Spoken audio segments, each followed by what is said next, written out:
त्याचं नाव आहे टोपीवाला आणि माकड. एक टोपीवाला असतो, तो रोज गावात टोपी विकायला जात असे. गावातून जात असताना त्याला एक जंगल लागते. काय लागते?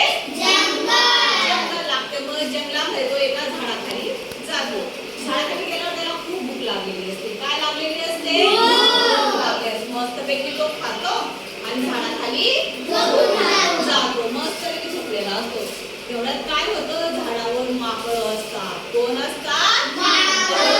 झाडावर माकड असतात. माकड काय करतात? टोपीवाला झोपलेला पण पटापट पटापट खाली उतरतात. टोपीवाल्याची पेटी असते, ती पेटी अशी उघडतात, टोप्या काढतात आणि झाडावर काढल्या जातात. झाडावर चढतात आणि मग थोड्या वेळात कोणाला जाग येते? टोपीवाल्याला जाग येतो. जागेवर झोपेतून असा उठतो, बघतो, इकडे बघतो तर टोप्या गायब. टोप्या कशा असतात?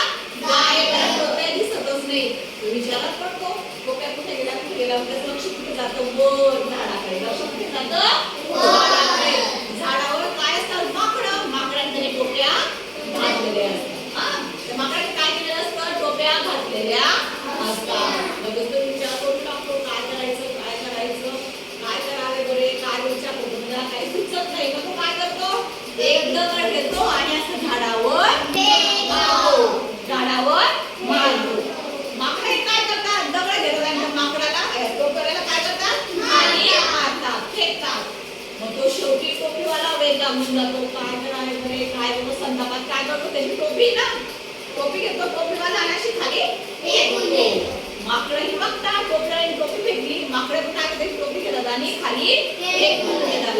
टोपीवाला काय करतो? मग पटापट टोप्या उचलतो, त्याच्या पेटीत टाकतो आणि निघून जातो. समजली गोष्ट? या गोष्टीतून आपण काय शिकलो? शक्तीपेक्षा युक्ती श्रेष्ठ. कधी पण कशा